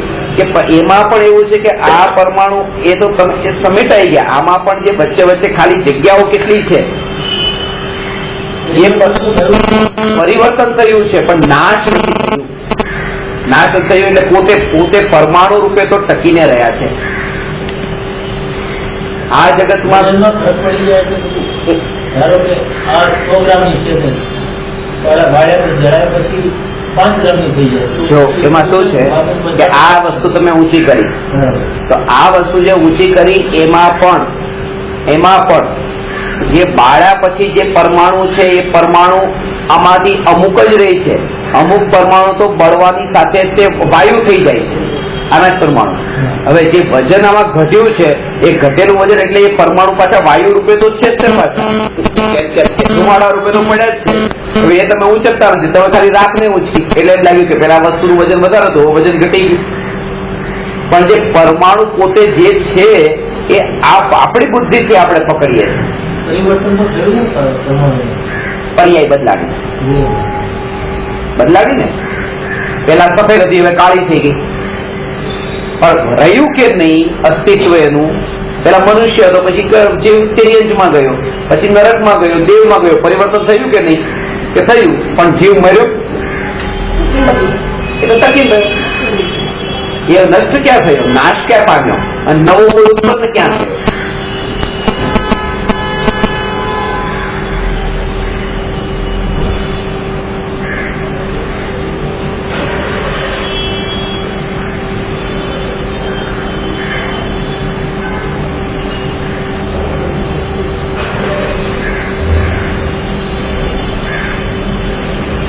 આપણા જ્ઞાન અનુસાર કોઈ વસ્તુ એવી છે, ખમણ છે, કોઈ વસ્તુમાં તમે કઈક ખારો નાખ્યો, કઈ નાખ્યું તો એ કઈ ફૂલ્યું તો ફૂલે. તો પેલા ન નાખો તો મને નાનું થયું, ને ખારો નાખો તો ફૂલ્યું. એ ફૂલે છે એનો મતલબ એવું થોડું છે કે એમાં પરમાણુ વધારે આવી ગયા, કે વચ્ચે વચ્ચે ખાલી જગ્યા વધી ગઈ. આપણને દેખાય છે કે મોટું થયું ના નાનું થયું. આપણે આપણી બુદ્ધિથી જોઈએ છે ને એટલા માટે વચ્ચેનું તો કઈ દેખાતું નથી. ફુગો છે, ફુગો પેલા નાનો હતો મોટો થયો, તો એમાં પરમાણુ વધી ગયા, ફુગામાં મોટો થયો ત્યારે. અરે એ તો હવા જ છે, એ તો હવા પેલા હતી, હવા પછી છે. એ ફુગામાં થોડા વધ્યા છે, એ તો હવા છે અંદર. હા, અને બહાર થી અંદર આવી એ રીતે આપણે કહીએ છીએ તો હવા તો જ્યાં છે ત્યાં જ છે. એ તો આ લેયર જોવું જોઈએ એટલે બહાર ને અંદર દેખાય છે. બાકી તો પરમાણુ ની સ્વતંત્રતાને જોઉં ને તો આમ ફૂગો આમ ફૂલ્યો તો જે હવા અહીંયા હતી એ જ હવા ત્યાં જ છે. ખાલી આ જે બહારનું લેયર આપણે જોઈએ છે એટલા માટે એમ લાગે છે કે પેલા આ હવા બહાર હતી ને હવે હવા અંદર ગઈ. આવું કઈ છે જ નહીં. બધું પરમાણુ એ તો એની જગ્યાએ જ છે, એના સ્પેસ ઉપર જ છે.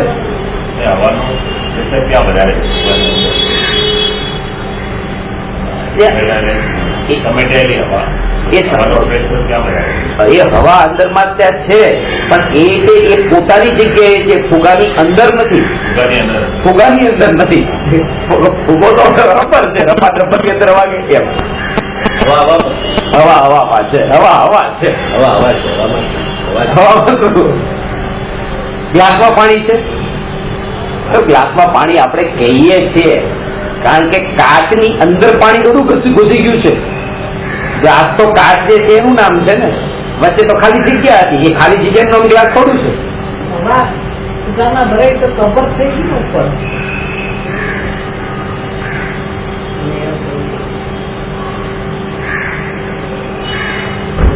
શું ખબર થઈ? ફુગો જે છે એ ફુગો ખાલી રબર છે. તમે ફુગોની વાત આત્મા ક્યાં? આત્મા બધે છે. અહીંયા આત્મા છે, આત્મા છે. મોટું કરજો. અહીંયા આત્મા, અહીંયા ખાલી ભાગમાં થોડો આત્મા છે. આ તો શરીરના પરમાણુ જ્યાં છે ત્યાં આત્મા છે. તો એ જે ફુગો ક્યાં છે કે જે ફુગાના પરમાણુ છે એ જ ફુગો છે. હવે આટલો મોટો ફુગો થયો છે તો એ બધો ફુગો નથી. એ જેટલું લેયર જે છે રબરનું એટલો જ ફુગો, એ એની બહાર નથી.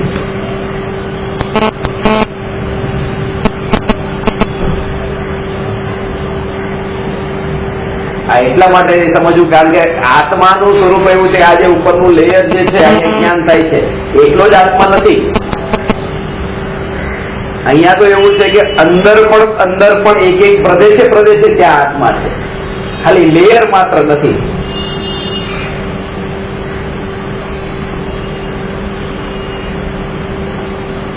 એટલે કે આની અંદર આટલું કટ કર્યા પછી અંદર પણ માનો કે સુઈ ના કે ત્યાં અંદર પણ બધે વેદન થાય છે કે ત્યાં અંદરના એ પરમાણુમાં પણ ત્યાં પણ એ પ્રદેશ પર આત્મા છે.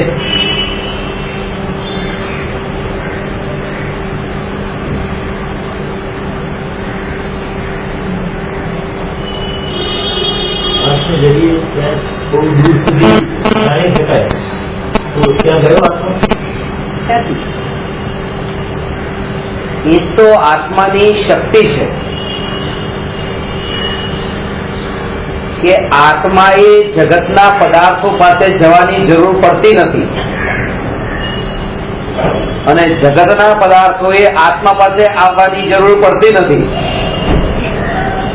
દર્પણમાં કોઈ વસ્તુ પ્રતિબિંબિત થઈ તો દર્પણ ત્યાં વસ્તુ પાસે ગયું, બસ એવી રીતે આત્મા જતો નથી. તો સ્વભાવ હતો દર્પણનો પ્રતિબિંબિત કરવાનો, એટલે આત્માનો સ્વભાવ હતો જાણવાની.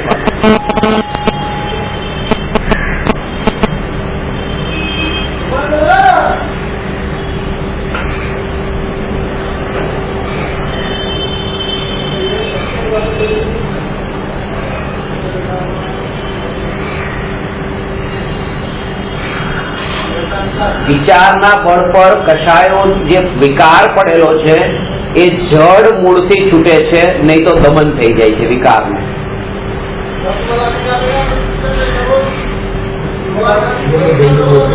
વિકારનું દમન થાય છે.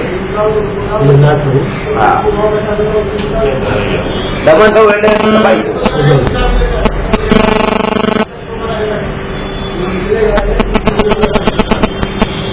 દબાયેલું પડ્યું રહેવું, પણ અંદર હોય બધું જ છે.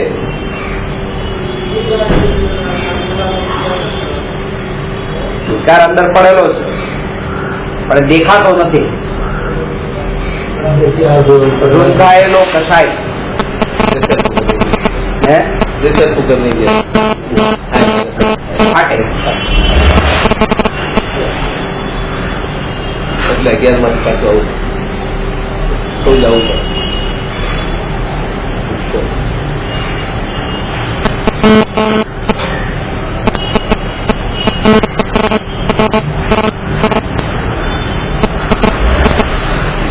એટલા માટે તમને કીધું ને વિકલ્પ નહીં કરતા એમ નથી કીધું ને, કરો જેટલા કરવા એટલા કરો, કારણ કે તમે કરતા જ નથી પછી શું કરો. તમે જાણનાર છો, જ્ઞાતા છો આ જાણ, અને અત્યારે મને એમ કઈ પણ ને આમ નથી કરવાનું, આમ નથી કરવાનું, આમ નથી કરવાનું, તમે નહીં કરો પણ ઉભરો એવો આવશે ને ક્યાંક ને ક્યાંક કાઢશો. એ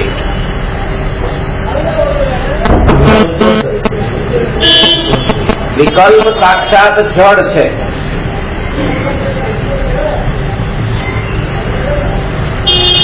વિકલ્પ સાક્ષાત જડ છે.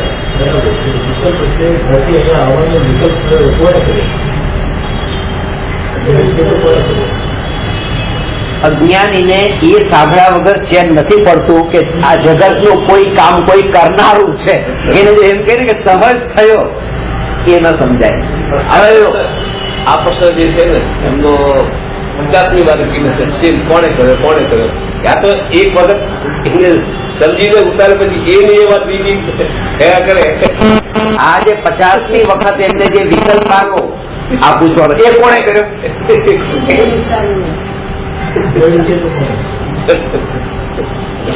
આટલી વાત આટલા વખતથી માંગીલાજી સાંભળો તો તમને તો આવડવી જ જોઈએ કે પાણી દરિયામાં વહે છે, કોણ ભરતી કોના કારણે આવે છે? જળ છે એ તો. પણ પેટમાં રોટલી ગઈ તો અંદરમાં લોહી થઈ ગયું, માંસ બની ગયું, હાડકા થઈ ગયા, કોના કારણે થયું એને તો કઈ ખબર પડતી નથી. જેવી જે વસ્તુનો જેવો સ્વભાવ હોય એવી રીતે કાર્ય થાય. જરૂર નથી કે કોઈ કરનારું હોય. આરોપ આવે, નિમિત્ત આવે. તો આ વિકલ્પ છે એ તો સાક્ષાત જળ છે અને કર્મના ઉદયના નિમિત્તે થયેલો છે.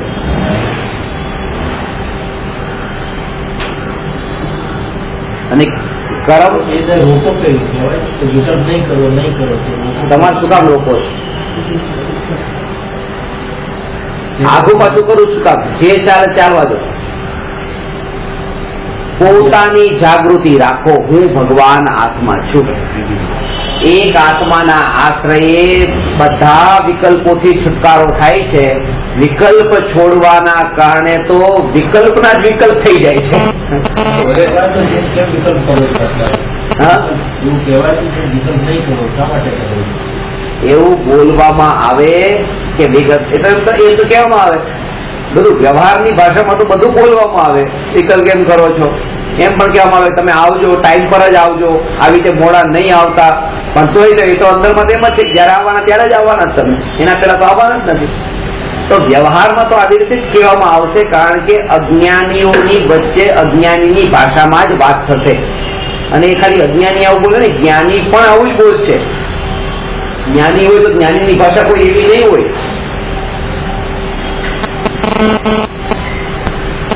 કારણ કે અજ્ઞાનીની વચ્ચે રહી છે ને, એ ભાષામાં જ સમજાશે. જે ભાષા સમજાતી એ ભાષામાં વાત કરવી પડે.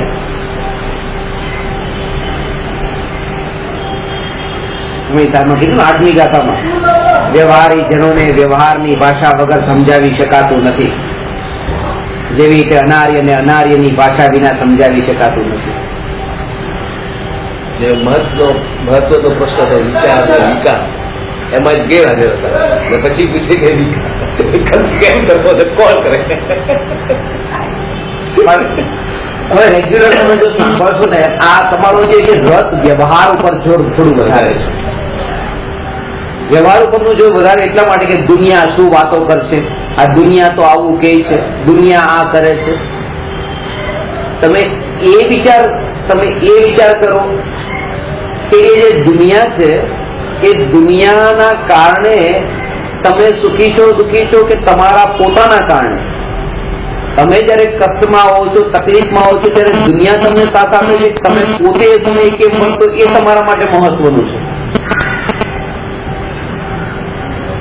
તમે બીમાર છો ને ડોક્ટર તમને દવા આપે તો દુનિયા દવા ન લે એનાથી તમને ફરક પડે છે કે તમારે દવા લેવાની છે પહેલા? તો બીમાર હું જ તો કરે આ ફરથી છૂટો પડીને, કારણ કે એક વાત તો પાકી સમજજો કે ટોળાનો માર્ગ નથી, એકલાનો માર્ગ છે.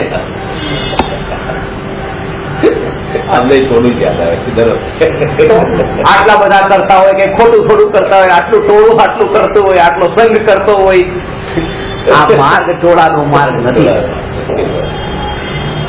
ગઈકાલે જ મેં કીધું હતું, સાધુનું સ્વરૂપ તો એવું હોય કે જેમના દર્શન કરતા અંદરમાં કશાયો મંદ થઈ જાય, જેના દર્શન માત્રથી અંદરમાં કશાયો મંદ થાય છે. મારા સાહેબ આવે તો અચાનક ઘરમાં આવી જાય તો લાઈટ બંધ કરો, પંખા બંધ કરો, આમ કરો, આમ કરો, આમ કરો, આમ કરો. ઉલટા આપવું સાથે કશાય ઉલટી ટેન્શન વધી ગયું. પણ આગા બાજુ હવે શું આપશું ગોત્રીમાં શું? પણ સહજ રૂપે જેના દર્શન માત્રથી તો કશાય મંદ થાય. કાલે બેન મને પૂછતા હતા, એ કે આપણી નબળાઈ છે ને કે આપણે આવું બધું કરીએ છીએ, એ થોડું આપણને કરવાનું કે છે કે આવું નહીં ચાલે, આવું નહીં. આપણે અરે એ જ છે કે એ આવું વાપરે ને આવું ન વાપરે, જે નિયમ છે ને. તો મુંબઈ જેવા શહેરમાં રહેવું છે ને, ફ્રીજમાં પછી રાખે, મુંબઈમાં તો પછી ફ્રીજ વાળું જ મળશે ને. જે જગ્યાએ આપણે રહેતા છીએ ત્યાં એવા પ્રકારથી જ મળશે.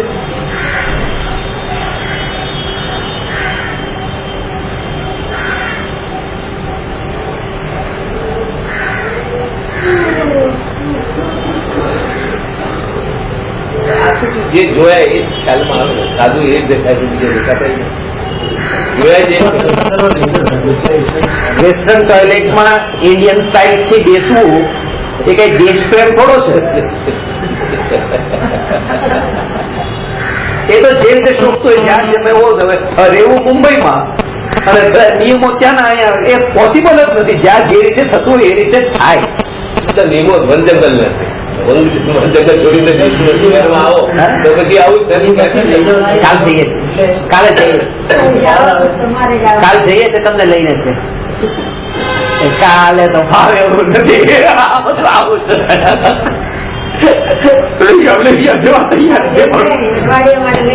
બધા જઈએ છે કાલે મંગળવાર સુધી આવું તો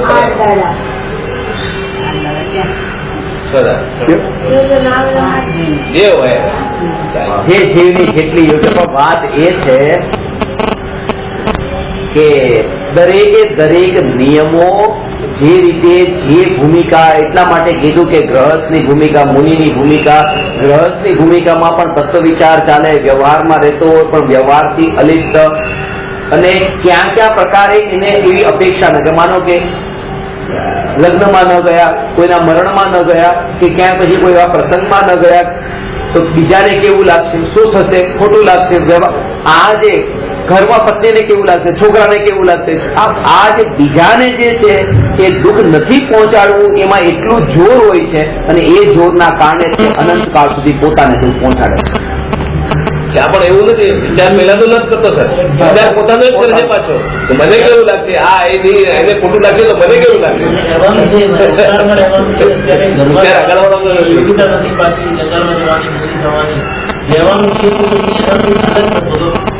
અલગ થઈ નહીં, જોર એના ઉપર નહીં, એટલે કે તમે ક્રિયા કરવા કરતા પણ ક્રિયાને વાગોળવાનું જે ચાલુ હોય છે એ વાગોળવું બહુ મોટું દોષ છે.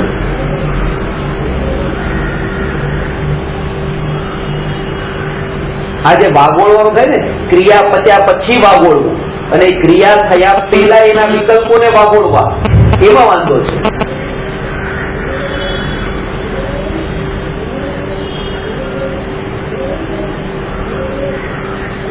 એક તો વાર છોડવા નથી, ક્યાંય નથી કીધું કે તમે છૂટા પડીને બાંગ જંગલમાં જતા રહો, તો એને ત્યાંની સાથે જ રહો. આ ખુશી છે ત્યાં જવાની, છૂટા માને, ખાલી છૂટા માને, પોતાને માને. બીજું ડર શું હોય છે, એકવાર આપણે ચાલો એ જગ્યાએ જતા રહીએ તો પછી છોકરાઓને ત્યાં બીજા આવવા જવાનું બંધ કરી દે, એ લોકો નથી આવતા. આપણે એટલે તમારો જ પાછો સ્વાર્થ છે, છોકરાનું નથી ચિંતા. તમે જતા રહેશો, પછી તમે જતા રહ્યા, આજે નથી આ સંસાર વર્ષ પછી છોકરા શું કરશે? આપણને સમજાવી શકીએ. અરે પણ સમજાવવા તમે કોણ? આપણે કોઈને નથી સમજાવવા. તમારે તમે જતા ગયા થતો એક વાર, પછી શું કરે છોકરા? એ વિચાર આમાં ગભરાવું, કારણ કે હજી જો ધનરાજભાઈની સ્થિતિ, માંગીલાલજીની સ્થિતિ, ડોક્ટર સાહેબની સ્થિતિ, બધાની સ્થિતિ જે છે એ સ્થિતિ બધાની જુદી. એટલા માટે જો માંગીલાલજી આજે તમે મને 50 વાર પ્રશ્ન કરશો, તમારા માટે એમ નથી કે તમે આ શું તમે આ કરો છો, ક્યાં ગયા હતા અત્યાર સુધી, આવા વિકલ્પોના પ્રશ્ન કરો છો. કારણ કે મેં જેમ આ વાક્ય બહુ ખાસ સમજવા જેવું છે કે મેપ તો બનેલો છે, પણ યુ આર હિયર નું જે છે ને ડોટ, એ મેપમાં બધાનું જુદી જુદી જગ્યાનું છે, બધાનું જુદી જુદી જગ્યાનું. પહોંચવાનું એક જગ્યાએ છે, પણ જે એક જગ્યાએ પહોંચવાનું છે એનાથી અત્યારે કોઈ લાભ નથી, કોઈ નુકસાન નથી. ત્યાંથી મારે શું? એ જે તમારે ત્યાં જ પહોંચવાનું છે, તમારે ત્યાં જ પહોંચવાનું છે, મારે ત્યાં જ પહોંચવાનું છે, તમારે ત્યાં જ પહોંચવાનું, પણ તેથી મારે શું? મારે તો પ્રયોજન એ છે કે હું અત્યારે જ્યાં છું ત્યાંથી મારે કેમ ચાલવાનું, દરેક જીવનું. એટલા માટે એમના માટે જે છે બિલકુલ બરાબર. તમને દીકરાની ચિંતા છે, બરાબર છે, તમે કરો. તમને તમારો ઘરનો વ્યવહાર કરવો છે, કરો, બરાબર. બધાનું બરાબર છે, કારણ કે બધાની પોતાની વ્યક્તિગત સ્થિતિ છે, બધાની જુદી જુદી છે. એ સ્થિતિથી હવે ઉઠીને હવે એને ધર્મ કરવાનો છે, તો એ ધર્મ માટે એને કેવી રીતે કે એ વ્યવહારનું જે છે એને જોર ન આપીને, વ્યવહારને છોડવા કરતા વ્યવહારનું જોર ન આપીને, ત્રિકાળીની યાદ રાખીને, એને સ્મરણમાં રાખીને, એ જ હું છું એ જાગૃતિ રાખીને, તમે જો દુકાને જતા હો તો દુકાનનું કામ કરો, તમે જો ઘરમાં રોટલી બનાવો તો એ કામ કરો, તમે કોઈ પ્રેક્ટિસ કરો તો એ કામ કરો, તમે જ્યાં હો ત્યાં. કારણ કે ક્રિયા ક્યારેય મહાન નથી, ક્રિયાના કાળે હું ક્યાંય છું એની જાગૃતિ એ મહાનતા છે. દરેક જીવની સ્થિતિ અલગ અલગ છે. અને મોટા ભાગે ખરેખર કહું કે ધર્મના અંદર પણ અધર્મ થવાના કારણો પણ એ છે, લોકો ધર્મમાં પ્રવેશ કરતા ડરે છે. એનું કારણ એ છે, છોડવું પડશે. કારણ એ છે કે માનો એક વ્યક્તિએ જે કે કોઈ દીક્ષા લીધી છોડી દીધું, તો બધાનું એનું જે પ્રવચન ચાલતું છે, પ્રવચનમાં એક જ વાત કે તમે બધા જ છોડી દો. આને છોડ્યા વગર તો કેટલા પાપ કરો છો, એક ઇન્દ્રિય મરે છે, 2 ઇન્દ્રિય મરે, 3 ઇન્દ્રિય મરે.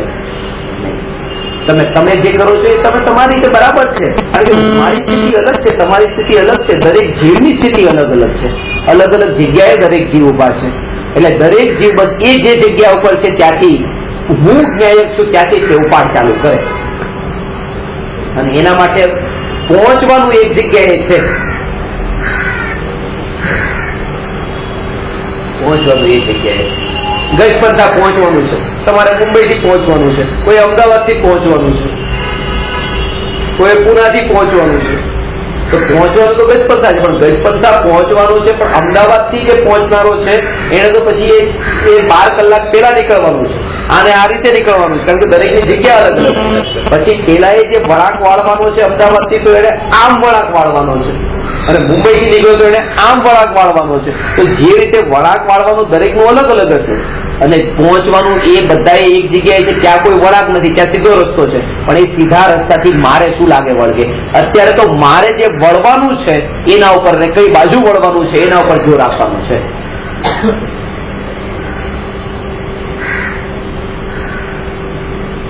એટલા માટે હું મહારાજ સાહેબને પણ કહું તો એમ ન કહું કે આ ખોટી જગ્યાએ, તમે જ્યાં છો ત્યાં વિચાર કરો કે આમાં પણ જળની ક્રિયા કઈ ને ચેતનની ક્રિયા કઈ. ક્રિયામાં સ્વભાવની જાગૃતિ, કારણ કે જળની ક્રિયા જે છે એમાં તો અત્યારે એટલો રસ છે કે એને એક સમયમાં એને તમે છોડવાનું કહો ને એ નહીં ગમે. હું તમને એમ કહું કે તમે ભોજન છોડી દો, એ નહીં ગમે. ના, ભોજન તો જરૂર છે, કારણ કે દરેક વ્યક્તિ જે કરતો હોય એમાં તો એને રસ છે જ તે, એ તો મારે જરૂર છે. વસ્ત્ર વગર જીવન છે, વસ્ત્ર છોડી દો તો કે ના એના વગર ના થાય, એના વગર ના, એની જરૂર છે. તો દરેક વસ્તુની જરૂર એને પડે છે. એટલે એક જ કે તમે જે આ છે એમાં આપણે વિચાર કરો, આ વિચારનું વિચાર કરો કે આ વસ્ત્ર જેના પર છે એ કોણ છે, એ દેહ છે. તો એમાં જ્ઞાન છે, એ જાણે છે. જાણનાર કોણ છે? દેહ છે કે દેહથી કોઈ જુદી વસ્તુ છે? જો દેહ છે તો મળદું કેમ જાણતું નથી? અને એ જો મળદું નથી જાણતું તો એક વાત પાકી છે કે જાણનારું એ મળદાથી કોઈ જુદું છે. તો એ જુદો છે એ કોણ છે? આ પ્રકારે જળની ક્રિયા, ભલે એ જીન્સ પહેરે કે ટી શર્ટ પહેરે, સૂટ પહેરે કે કોઈ પણ પહેરે, પણ જે પહેર્યું છે એ સમયે પણ એ જાગૃતિ કે આ જે શરીરને ઢાંક્યું છે, એક સમયે એક પ્રેક્ટિકલ જે જાગૃતિ તમને કીધી ને ગઈકાલે ખાલી કે આ રીતે આમ થયું અને મેં આને આમ કર્યું ને તરત તમે કીધું આમ કરવામાં પણ આ એ જાગૃતિ, આ જે આમ ઢંકાયું છે, આ જે આવરણ નતું હવે આવરણ પડ્યું, આ આવરણ એવી રીતે જ્ઞાનાવરણી કર્મ, એ જ્ઞાનાવરણ જે છે મને નથી, હું તો ત્રિકાળ પ્રગટ છું. આટલી વાતમાં પણ ચિંતન સીધું ન્યાય પર પહોંચે કે જ્ઞાનાવરણ મને નથી, હું તો આવરણથી રહી છું. ઢાંક્યું ખાલી આનું આટલું કર્યું. શરીરની કોઈ પણ ક્રિયા કરે સીધો તે ન્યાયક પર પહોંચે. અને આ દરેકે ડગલે પગલે એક એકમાં બતાવવાનું ન હોય, પણ તમે પોતે એમાંથી તમારામાં એક કળા પ્રગટ થાય અને થશે. પણ આજે તમને એમ કહું કે તમે બધું ચલો આ વસ્ત્ર છોડીને ચલો જંગલમાં જતા રહો, 100 માંથી એક પણ નહીં જાય. પણ જો એમ કહું કે તમે આના સ્વરૂપનું ચિંતન કરો તો એટલી તકલીફ એને નહીં પડે, કારણ કે અત્યારની ભૂમિકામાં તો એને પહેલા એને સમજવાનું છે, છોડવા કરતા સમજવાનું વધારે છે. એટલે લગ્નના પ્રસંગમાં તમે જાઓ કે મરણના પ્રસંગમાં જાઓ કે નથી પણ જતા કે જાઓ છો, પણ વાત એ છે કે એ સમયે તમે પોતાનું સ્વરૂપ કેટલે સુધી માન્યું છે, તમારો વિસ્તાર કેટલે સુધી ફેલાવેલો છે. જેમ અત્યારે આંગળી કપાઈ તો તમને લાગ્યું કે આ મારું કઈ કપાયું,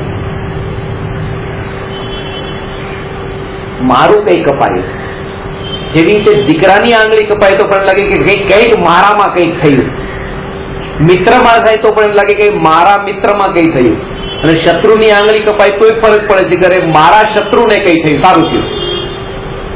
મારો છે ને એટલે શત્રુ પર મારો, એ મારાપણનો એટલે મારાનો જે વિસ્તાર કેટલે સુધી ફેલાવેલો છે, કેટલે સુધી મારો વિસ્તાર ક્યાં સુધી ફેલાવેલો છે, જેનું અસ્તિત્વ જ આ જગતમાં નથી. આ તો વસ્તુ છે, આ વસ્તુ છે. એ જે વસ્તુ છે એમાં તો હજી મારું છે, જે વસ્તુ નથી એમાં તે મારું છે. વસ્તુ જ નથી છે એમાંય મારું છે. 9, 8, 2, 0 આમ કરીને 10 આંકડા, એમાં છેલ્લો આંકડો જો એકડો નથી બગડો છે મારો નહીં, છેલ્લે પછી એકડો, પછી આ મારો. કઈ વસ્તુ છે આ? કોઈ ટેબલ ખુરશી જેવી વસ્તુ થોડી છે. 10 આંકડા હતા, અને 10 આંકડામાં પણ મારું કે આ મારું, આ નંબર મારો. મારાનો વિસ્તાર ક્યાં ક્યાં સુધી કરેલો છે એનો વિચાર કરે તો ખબર પડે કે અજ્ઞાનીનો વિસ્તાર ઘણો દૂર સુધી છે, જ્ઞાનીનો વિસ્તાર આ જ્ઞાનની બહાર ક્યાંય નથી. ક્યાંય જાણપણું જ્યાં છે ત્યાં હું, એની બહાર હું ક્યાંય નહીં. કેટલું જીવન સરળ ને સહજ થઈ જાય છે. એક ને છોડવા જાય કે આમ બંધ કરું ને આમ બંધ કરું, પત્તો ન લાગે મરે ત્યાં સુધી, કારણ કે શરીર તો મરે ત્યાં સુધી હોય. કોને કોને છોડે? પણ એક જ ઉપાય છે કે મારો વિસ્તાર આ જ્ઞાન સ્વભાવની બહાર ક્યાંય નથી, આ જ્ઞાન સ્વભાવની બહાર ક્યાંય નથી. મારો વિસ્તાર એવો જે વિકલ્પ છે એ પણ મારો વિસ્તાર નથી, જાણપણું જ મારો વિસ્તાર છે. જાણપણું બહાર બધા છૂટા પડી. કારણ કે મોક્ષ માર્ગ સહજ માર્ગ છે, એને અઘરો આપણે જાણી જોઈને બનાવ્યો છે. અને એ બનાવવા વાળા એટલે બનાવ્યો છે કારણ કે ત્યારે તો અહંકાર પુષ્ટ થાય કે આ હું કરી શકું છું અઘરું કામ, તમે કોઈ ન કરી શકો. ત્યારે તો ભેદ પડે. તો વિરલો જ કરી શકે. વિરલો હું.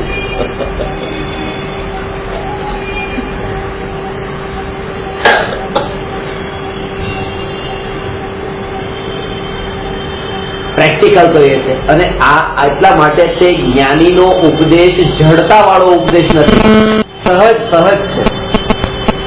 એટલે કૃપાળુદેવે બંનેમાં નિશ્ચયમાં ન અટકો, વ્યવહારમાં ન અટકો, શુષ્ક જ્ઞાની ન થાવ, ક્રિયાજડ ન થાવ, આ બધા માટેના લક્ષણ બધું બતાવ્યું.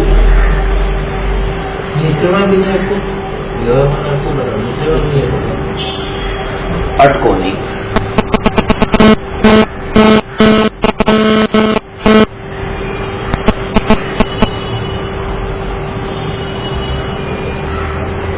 એમાં ન અટકો.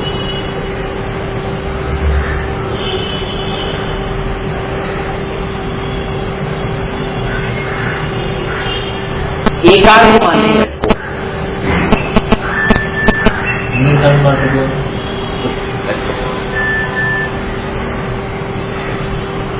અને અનેકાંતમાં પણ ન અટકો. અનેકાંતમાં અટકવા વાળા છે, અનેકાંતમાં પણ અટકવા વાળા છે. હું અનેકાંતવાદી છું, હું અનેકાંતવાદી છું, અનેકાંતવાદી છું, અનેકાંતવાદી છું. અને જગતમાં બીજો કોઈ અનેકાંતવાદી નથી. તમે ધર્મી નથી, હું અનેકાંતમાં જ છું. આ અનેકાંત ને જ પકડી બેઠો ને. ખરું અનેકાંત તો એ હતું કે આખું જગત જે રીતે છે એ રીતે છે. જયારે જ્ઞાનની બહાર મારો વિસ્તાર નથી. આ ચિંતન કરજો પોતે ક્યાં સુધી ફેલાયેલો છે. તો સંસારને જો સમેટવો છે ને હવે કે બસ વાઇન્ડ અપ કરો બધું, તો એનો અર્થ કે ઉપયોગ જે હું છું એની બહાર હું નથી. ઉપયોગને સમેટવાનું નામ જ છે સાધના છે. જાણપણાને પોતાના અંદર પાળે એટલે જ્ઞાનને જાણે એ સાધના થઈ.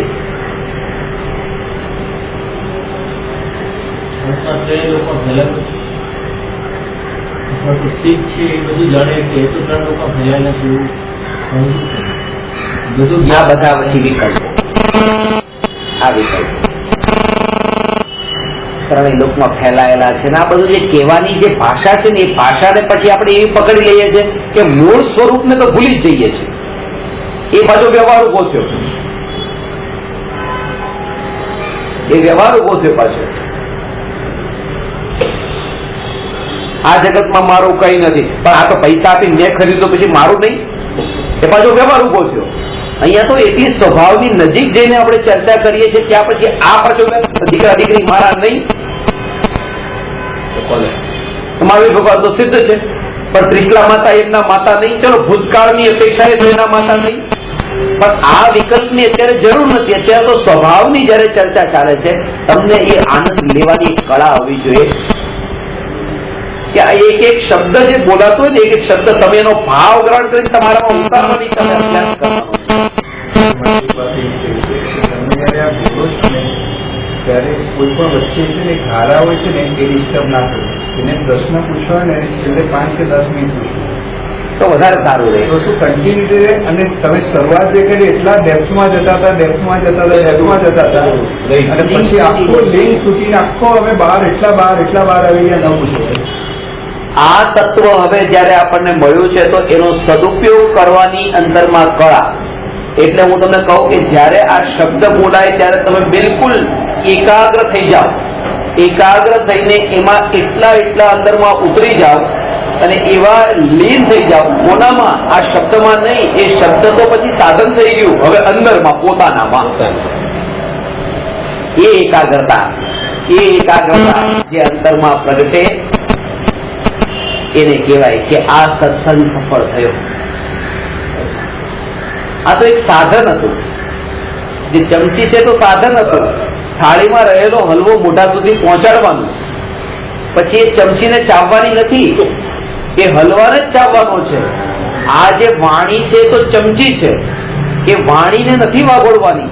આ સાંભળી ત્યારે આત્માનો ભાવ આપણા આત્મા સુધી પહોંચે કે ગુરુના આત્મામાં જે ભાવ રહેલો છે એ ભાવ શિષ્યના આત્મા સુધી પહોંચે, એના માટે આ વાણી મીડિયમ હતી, એ ચમચીનું કામ કરતી હતી. પણ મોટા ભાગે એ થાય છે કે આપણે ચમચીને પકડીને એને જ વાગોળીએ ને એને જ જોઈએ ને એને જ ગાન ગાઈએ ને એમાં જ અટકી જઈએ, હલવો રહી જાય એક બાજુ અને ભૂખ્યા રહી જઈએ છે અને પછી દુઃખી રહીએ છીએ, તૃપ્તિ થતી નથી.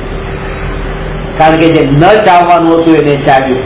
એટલા માટે મુનિવર રામસિંહ કહે છે કે આજ સુધી પોતાને જ ખાંડ્યા છે, અનાજને છોડી દીધું છે. એ જે ભાવ હતો એ ભાવને તો એક બાજુ મૂકી દીધો, એ ભાવનો તો વિચાર જ ન કર્યો. કારણ કે રસ એને પૂતગલમાં હતો, શબ્દ પણ પૂતગલ છે, પૂતગલનો વિષય એને માત્ર બદલ્યો.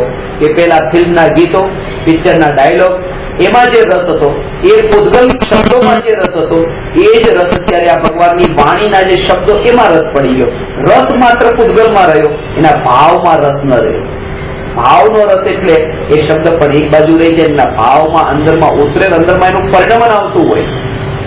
એ પરિણમનની નિશાની છે પછી કે દરેક સમયે વસ્તુને છોડવા તૈયાર ન થાય. આ આખું પ્રવચન તમે સાંભળ્યું તો આ પર્સ તમારું મને આપી દો, લઈ જવા દે,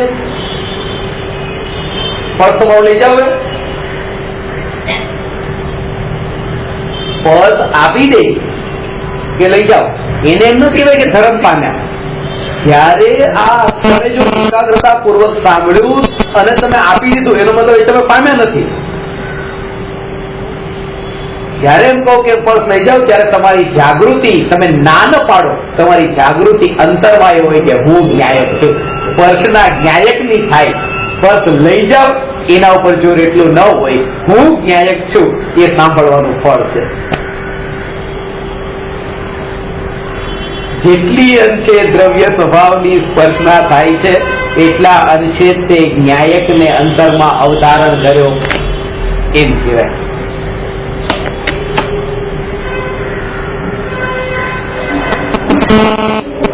બહુ મહત્વનો વિષય છે વિચાર અને વિકાર.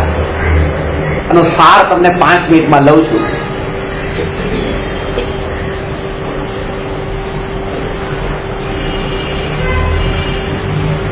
સાધનાનો માર્ગ એકલાનો માર્ગ છે, તેથી ટોળાની અપેક્ષા રાખ્યા વિના હું ત્રિકાળી ધ્રુવ ભગવાન આત્મા છું એનો નિશ્ચય થાય.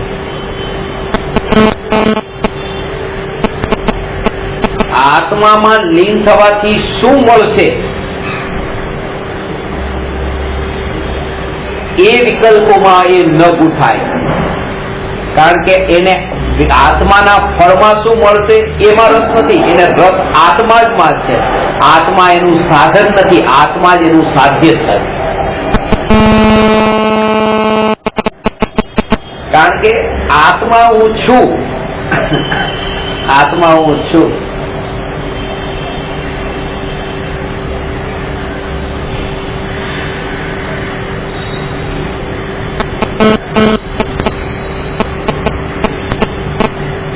વિચાર અને વિકાર બંને પર્યાય છે. વિચાર આવે છે, વિચાર જતો રહે છે. વિચાર અને વિકાર. ક્રોધ આવ્યો એ વિચાર નથી, ક્રોધ આવ્યો એ વિકાર છે. ને આ ક્રોધ થયો એવું જે જાણનારી જ્ઞાનની પર્યાય એ વિચાર છે. અને વિકાર જેમ મારું સ્વરૂપ નથી એમ વિચાર મારું સ્વરૂપ નથી. હું ત્રિકાળી ભગવાન આત્મા છું. આ બધા વિચારો અને બધા જ વિકારો અનિત્ય છે.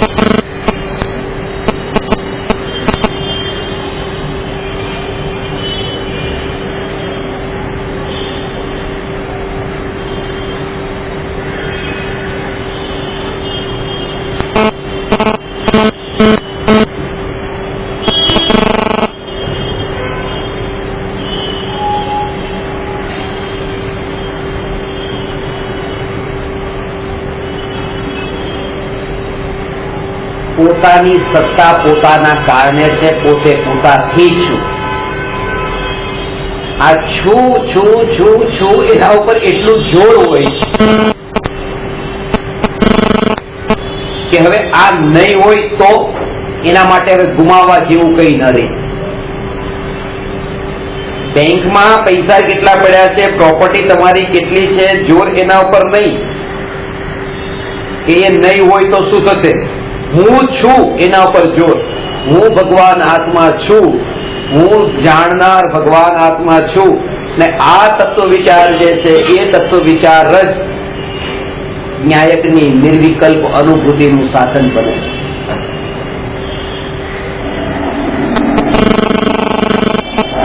આ માર્ગ કોઈ વિરલો સમજે છે અને પામે છે.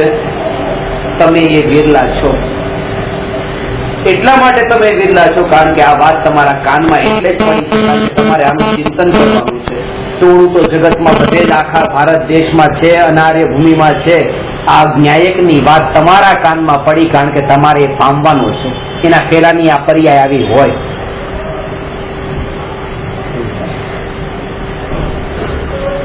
હવે આ મિથ્યાત્વનો નાશ થવાની તૈયારી છે, મોહની ગ્રંથિ છૂટવાની છે, એટલે આ વાત કાનમાં પડી છે. એ બિલ્ડિંગ પડવાનું છે એટલે જ આ થોડી થોડી ધૂળ જે કરી રહી છે આ નિશાની બતાવે છે એની પહેલા આવું થાય. એટલા માટે પોતાને હું ન્યાયક ન્યાયક ન્યાયક ન્યાયક નિત્ય જગત શૂન્ય થાય તો પણ મારે શું. હું ત્રિકાળી ધ્રુવ ન્યાયક છું, જે ત્રિકાળ ત્રિકાળ ને ત્રિકાળ નિત્ય છું એના ઉપરનું જોર રે તો જ એ જીવ ન્યાયકને પામશે. આ વાત આપણે 309માં પ્રશ્નમાં કરી. હવે 310મો પ્રશ્ન લેવાનો છે જે ચેતનાથી સંબંધિત છે. આ જ્ઞાનની પકડ કેવી રીતે થાય. જ્ઞાન નિરંતર પર્યાયે પર્યાયે વિકારમાં પણ આ જ્ઞાન કેમ જણાય. વિકારની ઉત્પત્તિ થાય, વિકલ્પોની ઉત્પત્તિ થાય, એમાં પણ જ્ઞાન જ કેમ અનુભવમાં આવતું રહે. જળની વચ્ચે ચેતન જુદું કેમ જણાતું રહે એના માટેનો હવે પ્રશ્ન આવશે 310.